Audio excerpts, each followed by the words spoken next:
বিশালগড় প্রায়শই সংবাদ শিরোনামে থাকে। সেই বিশালগড় আজ আবারও সংবাদ শিরোনামে। অভিযোগ উঠে আসছে যে বিশালগড়ে আবারও ছিনতাইয়ের ঘটনা। ছিনতাই হয়েছে বিশালগড় থানার করইমুড়া সড়কে। জানা গেছে যে এক ঔষধ ব্যবসায়ীকে নাকি দাঁড় করিয়ে ব্যাপক মারধরের পাশাপাশি নগদ অর্থ এবং নথিপত্র ছিনতাই করে নিয়ে যাওয়া হয়।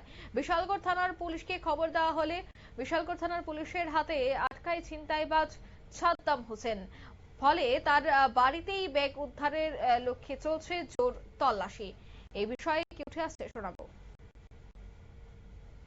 সাদ্দাম আর একজন হলো ওই বাবলা ওই এই দুজনে করছে কি ব্যাগ টাইনা লেগেছে 10,000 টাকা আসলো এরপরে দিয়া দোকানের ক্যাশমোমো বিল, দোকানের চাবি সবকিছু এর ভিতরে। আপনার দোকানটা কোনে কইছেন?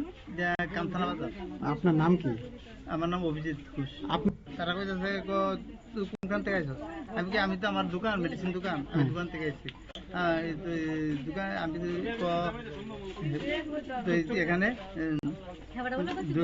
দোকানে তোমার দোকানে ইনফরমেশন আছে। হ্যাঁ, আমার কাছে ইনফরমেশন আছে তো, কিন্তু কি ইনফরমেশন আমি পিএসএ থানাতে জানাবো, আমার কাছে মোবাইল নাম্বার আছে, আমি থানাতে জানাবো। এই কথা কনে কথা কইলে তোর কিন্তু এখানে যদি কথা কস করো তোর ব্রিজের উপরে তোর মেরেলাম। কে কইতাছে না? ওই যে কইতাছে সাদ্দাম। আচ্ছা, হ্যাঁ, ব্রিজের উপরে মেরেলাম।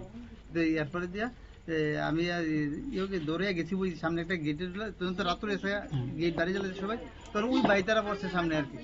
তারা হ্যাঁ, বাইতারা সামনে পড়ছে, তখন ওটু দিয়ে তারা বাইতারা ধরে দিচ্ছে, দিনে জুতা আর গামছা ফালাইয়া তারা গেছে সামনে দিকে। আপনার কি ব্যাগটা কি নিয়ে গেছে কেন? সঙ্গে আছে? নিয়ে গেছে তারা, আমাদের পিঠের থেকে টাইনা লই গেছে। আচ্ছা, এখন কই আইছেন আপনারা? এখন আমরা করিমুড়া বাজারের এদিকে। কি খুঁজতেছেন এখানে? এটা ব্যাগ। কিসের ব্যাগ? আপনারা শুনলেন, অর্থাৎ ব্যাগের খোঁজে এবার তল্লাশি কিন্তু শুরু করে দিয়েছে পুলিশ। তবে দাঁড় করিয়ে টাকা ছিনতাইয়ের অভিযোগ উঠেছে। তিনি একটি ওষুধের দোকান, তার একটি ওষুধের দোকান রয়েছে এবং সেই ব্যাগে টাকা সহ ওষুধের কেশমু আরো বেশ কিছু গুরুত্বপূর্ণ নথি ছিল, কিন্তু তা ছিনতাই করার অভিযোগ উঠলো বিশালগড় থেকে। এখন দেখার বিষয় পুলিশি তল্লাশিতে কে বেরিয়ে আসে। নিয়ে নিচ্ছি ছোট্ট একটি বিজ্ঞাপন বিরতির সঙ্গে থাকুন।